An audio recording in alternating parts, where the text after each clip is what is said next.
Hello दोस्तों, स्वागत है आप सभी का एक बार फिर से आपके अपने यूट्यूब चैनल स्टडी प्लेटफॉर्म पे।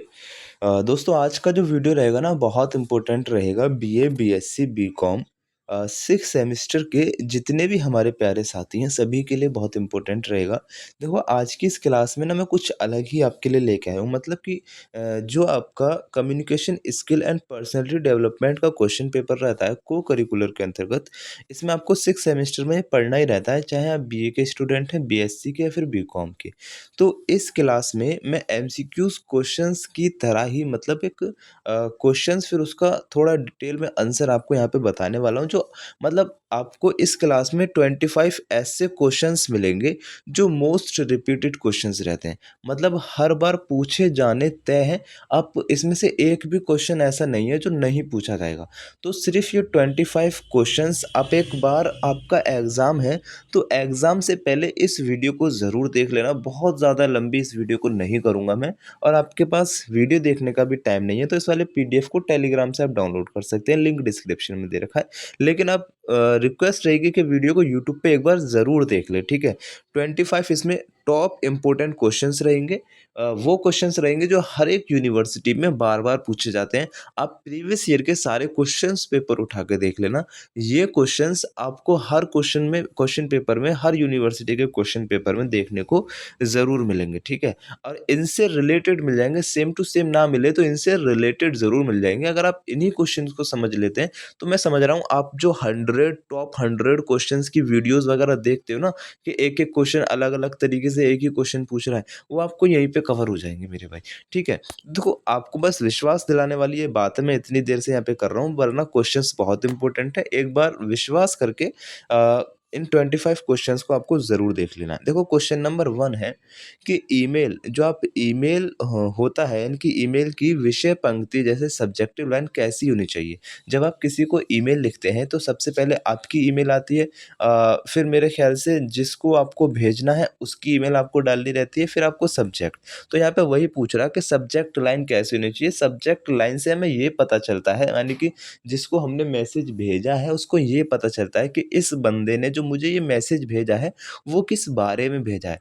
यानी कि एक 2 से 3 शब्दों में आपको अपना पूरा जो आपने लेटर भेजा है उसका एक ऐसा मैसेज भेज देना कि सामने वाला पढ़ते ही समझ जाए सब्जेक्ट लाइन को, कि हाँ भाई, इसमें मैसेज में क्या बात रह सकती है। ठीक है?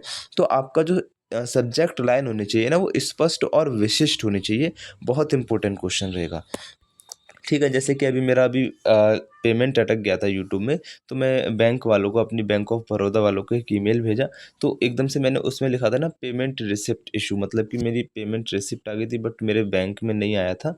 तो उस तरीके से, हालाँकि देखो पेमेंट इतना ज़्यादा मेरा नहीं आता है अभी, मतलब अ, मेरा 1 साल पहले पेमेंट आया था, अभी दूसरी साल में दूसरा पेमेंट आया है। मतलब बहुत ज़्यादा अर्निंग नहीं है, खैर कोई बात नहीं, मैं आपको समझाने के लिए बोला। चलो देखो, नेक्स्ट क्वेश्चन आपसे कह रहा है, क्वेश्चन नंबर 2 आपके लिए क्या है कि एक व्यावसायिक ईमेल जो होती है, यानी कि बिज़नेस ईमेल का स्वर या फिर टोन कैसा होना चाहिए? तो दोस्ताना होना चाहिए, लेकिन औपचारिक होना चाहिए। यानी कि आप फ्रेंडली तो रह सकते हैं, लेकिन फॉर्मल आपको रहना है वहाँ पे, समझ में आ रहा है? ऐसा नहीं कि आप कुछ भी उल्टा-पुल्टा बोल रहे हैं। आपको शब्दों का ऐसा चयन करना है जो दोस्ताना भी रहे और आपका औपचारिक भी रहे, ठीक है? तो आपको यहाँ पे इसको समझना है कि एक व्यावसायिक ईमेल कैसा होना चाहिए, दोस्ताना और औपचारिक। ये मोस्ट रिपीटेड क्वेश्चन है। इसमें एक मोस्ट रिपीटेड क्वेश्चन मैंने आपके लिया है 7 सी वाला। तो 7 सी आपको ज़रूर समझना है, वो हर यूनिवर्सिटी में पूछा ही जाता है। आप ये अब जो एग्ज़ाम लगने वाला है ना, देखो 29 मई को, यानी कि कल आपका माँ शाकुंभरी यूनिवर्सिटी में एग्ज़ाम लगा है।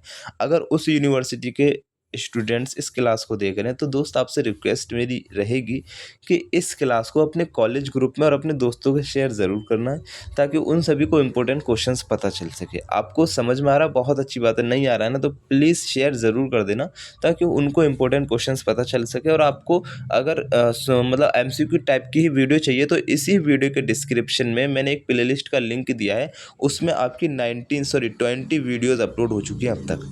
तो 20 क्लासेस हैं आपकी communication skill and personality development के लिए। उन क्लासेस को आप देख लेंगे, उसमें से 10 क्लासेस भी अगर आपने देख ली, तो आपका सेम टू सेम क्वेश्चंस आपके फँस जाएँगे क्लास में, ठीक है? कुछ भी आपका नया क्वेश्चन नहीं पूछा जाएगा। अगर पूछा भी जाएगा तो आप उसका आंसर बाकी क्वेश्चंस के हिसाब से दे सकते हैं।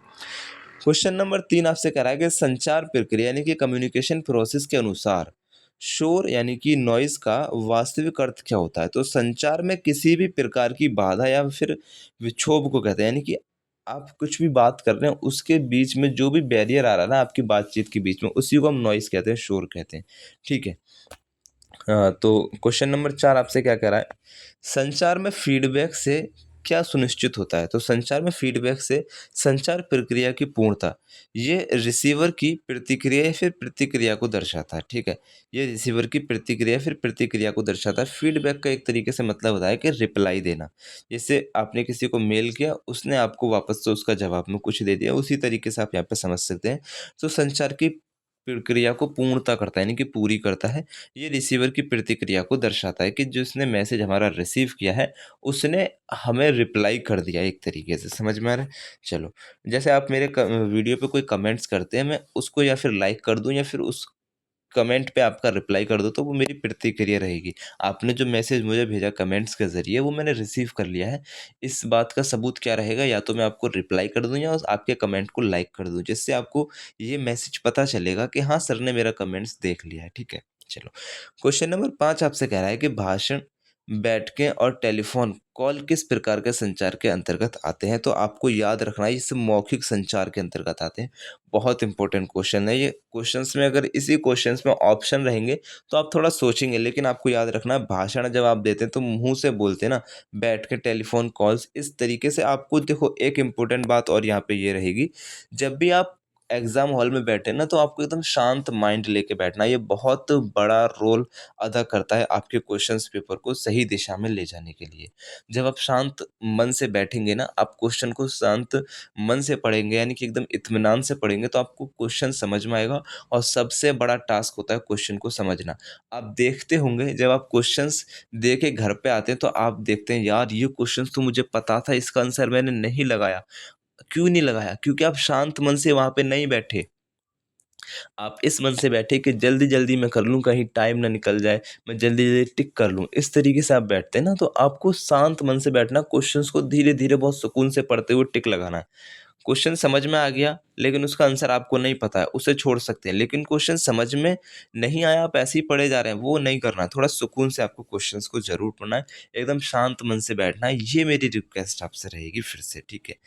क्वेश्चन नंबर 6 आपसे क्या कह रहा है कि लिखित संचार, रिटन कम्युनिकेशन में निम्नलिखित में से क्या शामिल नहीं होता है? तो लाउड स्पीकर जो है आपका जो है लिखित संचार में शामिल नहीं होता है, ये मौखिक संचार का एक माध्यम होता है, याद रखेंगे।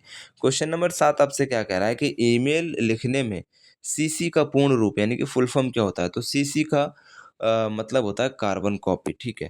क्वेश्चन नंबर 8 आपसे कह रहा है कि ईमेल की संरचना के अनुसार ईमेल भेजने के लिए किन मुख्य भागों का प्रयोग किया जाता है? तो आपको देखो सीसी और बीसीसी का उपयोग किया जाता है। ईमेल की संरचना के अनुसार ईमेल भेजने के लिए आपका सीसी और बीसीसी का उपयोग किया जाता है। अच्छा देखो, अगर आपको ऐसा लगे कि ये 25 क्वेश्चंस कम हैं, मतलब इम्पोर्टेंट्स तो हैं बट और इम्पोर्टेंट क्वेश्चन होने चाहिए, आप इसी वीडियो के कमेंट सेक्शन में कमेंट्स कर सकते हैं। तो मैं आपका 29 मई से पहले, यानी कि कल से पहले शाम तक ही और क्लासेस अपलोड कर दूँगा। आप उनको देख लेना और प्लेलिस्ट में सबको ऐड कर दूँगा। तो प्लेलिस्ट एक बार आपको ज़रूर देख लेनी है। वहाँ पे आपकी 20 क्लासेस अपलोड हैं और इस वाली क्लास का पीडीएफ अपलोड मतलब आप डाउनलोड कर लेंगे, या फिर जितनी भी मेरी क्लासेस आएँगी सभी के पीडीएफ आपको टेलीग्राम पे मिल जाएँगे, तो टेलीग्राम को जॉइन ज़रूर कर लेना। इस वाले पीडीएफ का या इस वाली क्लास का जो पीडीएफ है, इसी वीडियो के डिस्क्रिप्शन में पड़ा हुआ है, आप लिंक पे क्लिक करके टेलीग्राम से डाउनलोड कर सकते हैं, ठीक है? चलो, हाँ, क्वेश्चन नंबर 9 आपसे कह रहा है कि संचार कम्युनिकेशन को सबसे सरल रूप में कैसे परिभाषित किया जाता है? अच्छा, तो देखो यहाँ पे मैंने लिखा हुआ है इसका भेजने वाले यानी कि सेंडर और प्राप्त करने वाले रिसीवर के बीच जानकारी, विचारों का आदान-प्रदान को हम क्या कहते हैं? कम्युनिकेशंस कहते हैं। क्वेश्चन नंबर 10 आपसे कह रहा है संचार प्रक्रिया में एन्कोडिंग का क्या अर्थ होता है? बहुत इंपॉर्टेंट क्वेश्चन है। देखो, एन्कोडिंग का क्या अर्थ होता है? बहुत इंपॉर्टेंट है आपकी बेसिक नॉलेज के लिए भी। आप अपने विचारों को संदेश या संकेतों में बदलने को एन्कोडिंग कहते हैं, ठीक है? एन्कोडिंग कहते हैं। जैसे आपने कुछ अपने दिमाग में सोचा, जैसे मैंने अपने विचार हैं, मान लो ये क्वेश्चन जो मैंने लिखा है क्वेश्चन नंबर 10, ये मेरे विचार हैं, इसको मैंने कुछ प्रतीकों के माध्यम से, कुछ संकेतों के माध्यम से यहाँ पे लिख दिया है। सा, अंकी बिंदी, चा, आका डंडा, रा, संचार, ये मेरे मन के विचार थे, मैंने यहाँ लिख दिया। तो संकेतों के द्वारा लिखा ना, तो इसी को एनकोडिंग कहेंगे। समझ में आ रहा है? चलो, क्वेश्चन नंबर 11 आपसे कह रहा है संचार प्रक्रिया में डिकोडिंग का क्या तात्पर्य होता है? देखो, प्राप्त संदेश की व्याख्या करना या उसका अर्थ समझना डिकोडिंग कहलाता है। या आई होप आप समझ गए होंगे मेरे इसी को रीड करने से। क्वेश्चन नंबर 12 बहुत इंपॉर्टेंट। प्रभावी संचार के 7C सिद्धांत में कौन से तत्व शामिल हैं? बहुत इंपॉर्टेंट है। तो वो 7C, अगर आप इसे इंग्लिश में पढ़ेंगे तो समझ में नहीं आएगा, सॉरी, इंग्लिश में पढ़ेंगे तो समझ में आएगा, हिंदी में थोड़ा नहीं समझ में आएगा। क्या पढ़ेंगे? 7C का मतलब है clear, correct, complete, concise, concrete, courteous और कोहेरेंट। ठीक है, अब आपको इसको हिंदी में देख ले रहे हैं, यानी कि आपका मैसेज स्पष्ट होना चाहिए, यानी कि पूरी तरीके से आप जो मैसेज कर रहे हैं वो सही होना चाहिए। और पूर्ण, यानी कि आप जो मैसेज लिख रहे हैं वो कंप्लीट होना चाहिए, इनकम्प्लीट नहीं होना चाहिए। संक्षिप्त, यानी कि आप जो मैसेज लिख रहे हैं वो कम शब्दों में ज़्यादा बात कहने वाला हो, यानी कि असर करे। ठोस होना चाहिए, यानी कि पक्का सबूत होना चाहिए कि आपने जो लिखा है वो एकदम बिल्कुल मजबूती के साथ सही है। विनम्र, यानी कि आप जो लिख रहे हैं उसमें आपकी कोई भी ऐसा शब्द आप यूज़ ना करें, ऐसी बात का यूज़ ना करें जो ऐसा लगे कि भाई ये बहुत गुस्से में, मतलब एकदम विनम्र रह के बात करना है। जैसे आप नेताओं से सवाल करते हैं ना कि सर आपने सड़कें नहीं बनवाई, ये नहीं बनवाई, आप गुस्सा ज़ाहिर कर रहे हैं लेकिन प्यार से, है ना? इस तरीके से होना चाहिए। सुसंगत आपका यहाँ पे मैसेज में होना दिखनी चाहिए, ठीक है? चलिए, ये 7C बहुत इंपॉर्टेंट है। इसमें से ना देखो, इन सबको आपको याद रख लेना। आपसे ये भी पूछ सकता है कि निम्नलिखित में से कौन से प्रभावी संचार के 7C में से नहीं है, फिर कौन 7C में सम्मिलित है? इस तरीके से ऑप्शंस में आपको पूछ सकता है। तो इन सभी को एक बार आपको ज़रूर याद कर लेना है। क्वेश्चन नंबर 13 है कि संचार में संक्षिप्तता का क्या अर्थ होता है? देखो, पूछ रहा है ना, तो संक्षिप्तता का मतलब होता है संदेश का संक्षिप्त और सटीक होना, यानी कि शॉर्ट और टू द पॉइंट होना, यानी कि बिल्कुल पॉइंट टू पॉइंट बात करना है। आपको अपने दिन की रामायण वहाँ पे नहीं गानी है कि भाई हमारे दिन में यो, मतलब आपको कुछ अपनी बात बतानी है, तो ऐसा नहीं कि पूरे दिन की बात होता है, बस मेन मेन पॉइंट बता दें आपने क्या करा है। क्वेश्चन नंबर 14, संचार में विनम्रता का क्या अर्थ होता है? तो विनम्रता का मतलब होता है कि सम्मानजनक होना, यानी कि सम्मान के साथ बातचीत अपनी रखना। क्वेश्चन नंबर 15 है कि वैसा प्रश्न जिसका उत्तर केवल हाँ या ना में दिया जाता है उसको हम कहते हैं क्लोज्ड एंड क्वेश्चंस। बहुत इंपॉर्टेंट क्वेश्चन है जिसका उत्तर हम सिर्फ हाँ या ना में दे सकते हैं, उसमें हम कोई ज़्यादा डिस्क्रिप्शन नहीं कर सकते। जैसे आपने बचपन में टिक द करेक्ट आंसर पढ़े होंगे, है ना? उसको आप टिक या मतलब रॉन्ग या फिर राइट में आंसर देते हैं ना, वही आपका यहाँ पे हो जाएगा। क्वेश्चन नंबर 16 है कि ऐसा प्रश्न जिसमें उत्तरदाता को विस्तार से अपनी बात रखने की स्वतंत्रता होती है उसे क्या कहते हैं? उसे हम कहते हैं ओपन एंडेड प्रश्न।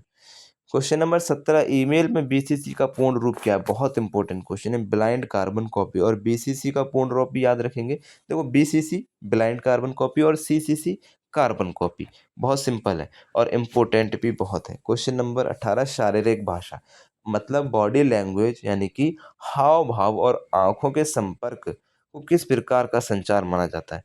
तो इसका नॉन वर्बल कम्युनिकेशन माना जाता है। हाँ, यानी कि अमौखिक संचार माना जाता है। बहुत इंपॉर्टेंट क्वेश्चन है।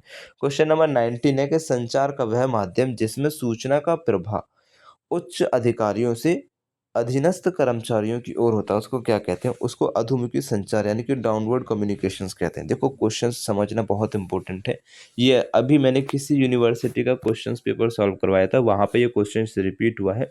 वहाँ पे मतलब जब आप जैसे बैंक के द्वारा उसके एम्प्लॉइज़ को कुछ मैसेज भेजा जाता है, तो उस तरीके से यानी कि ऊपर से किसी ऊँचे पद से नीचे पद वाले लोगों को मैसेज कोई भेजा जाता है, उसको डाउनवर्ड कम्युनिकेशंस कहते हैं। ये क्वेश्चंस रिपीट होगा इस साल सभी यूनिवर्सिटी में। आप इसको एक बार अच्छे से मतलब पीडीएफ को पढ़ लेंगे, आपको आई होप समझ में आ रही है सारी चीज़ें, ठीक है? कोई दिक्कत परेशानी लग रही है आप कमेंट्स कर सकते हैं।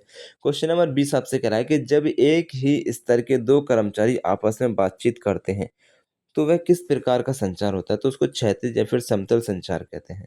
क्वेश्चन नंबर 21 आपसे कह रहा है कि संचार के 7C में कंप्लीटनेस का क्या महत्व है? इसका अर्थ है कि संदेश में सभी आवश्यक तथ्य और पूरी जानकारी शामिल होनी चाहिए। क्वेश्चन नंबर 22 आपसे कह रहा है साक्षात्कार के दौरान आपकी बॉडी लैंग्वेज में क्या शामिल होना चाहिए? सीधे बैठने का तरीका, यानी कि गुड पोस्चर होना चाहिए और सकारात्मक आई कॉन्टैक्ट आपका होना चाहिए। क्वेश्चन नंबर 23 है कि ईमेल लिखते समय सैल्यूटेशन का क्या अर्थ है, बहुत इंपॉर्टेंट है। देखो, आदर सूचक शब्द या फिर अभिवादन आपको देना चाहिए, जैसे कि डियर सर या फिर मैडम, ठीक है। क्वेश्चन नंबर 24 आपसे कह रहा है कि किसी संगठन या संस्था के भीतर होने वाले अधिकारी संचार को क्या कहा जाता है? तो आंतरिक औपचारिक संचार कहते हैं, इंटरनल फॉर्मल कम्युनिकेशंस आप यहाँ पे कहेंगे। क्वेश्चन नंबर 25 है और इम्पोर्टेंट रहेगा, एक्टिव लिसनिंग सक्रिय रूप से सुनना प्रभावी संचार का एक हिस्सा है या नहीं? तो हाँ, ये प्रभावी संचार का एक बेहद महत्वपूर्ण हिस्सा है। जब आप किसी की बात को अच्छे से नहीं सुनेंगे, तो मेरे दोस्त उसका रिप्लाई कैसे कर पाएँगे? आप समझ रहे हैं ना? चलिए, आप समझ रहे हैं। देखो, यहाँ पे एक क्लास कंप्लीट हो चुकी है। एक मेरी आपसे रिक्वेस्ट यहाँ रहेगी कि चैनल पे नए हो तो सब्सक्राइब करके बेल आइकन को ऑन ज़रूर करना है। क्लास को अपने सभी दोस्तों के साथ शेयर ज़रूर करना है मेरे भाई। अच्छा, एक आपसे थोड़ी हेल्प है कि मतलब हेल्प ये चाहिए कि आप सभी को पता है कि हमारा चैनल्स पे मतलब कंटेंट है, मतलब मैं अकेला ही अपने चैनल पे सारी चीज़ें करता हूँ, पीडीएफ बनाता हूँ, इम्पोर्टेंट क्वेश्चन सिलेक्ट करता हूँ, वीडियो बनाता हूँ, फिर इसको अपलोड करता हूँ, टैग्स वगैरह बहुत सारी चीज़ें, मतलब बहुत ज़्यादा इसमें टाइम लगता है। जैसे ये क्लास जो है मेरी 16 मिनट की हुई है, तो इसमें 16 मिनट का टाइम नहीं लगा है, इसमें काफ़ी ज़्यादा समय लगा है। तो मैं आपको ये सारी चीज़ें इसलिए बता रहा हूँ क्योंकि अभी यूट्यूब से मेरी इतनी ज़्यादा अर्निंग नहीं हो रही है कि मतलब मैं मतलब सारी चीज़ें कर सकूँ, और मैं आपसे भी ज़बरदस्ती जैसे पेड बैच करके मैं पैसे नहीं ले सकता, है ना? तो आपसे मेरी बस इतनी सी रिक्वेस्ट है, अगर आपकी खुशी से आप कुछ हमें फाइनेंशियल सपोर्ट करना चाहते हैं, तो इसी वीडियो के डिस्क्रिप्शन में मैंने अपना यूपीआई आईडी पिन किया हुआ है। आप क्या कर सकते हैं, उस यूपीआई आईडी पे कुछ भी जो भी आपका दिल करे, जितना आपका मन करे उतना हमें सपोर्ट भेज सकते हैं, जिससे इस चैनल को आगे चलाने में हमें थोड़ी मदद मिलेगी, ठीक है? ये आपसे बस मतलब आपकी मर्ज़ी के ऊपर डिपेंड है, आपसे कोई ज़बरदस्ती किसी चीज़ की नहीं रहेगी, ठीक है? बाकी आप सपोर्ट कर रहे हैं इसके लिए दिल से शुक्रिया। Thanks for support, thanks for watching, take care, अल्लाह हाफ़िज़।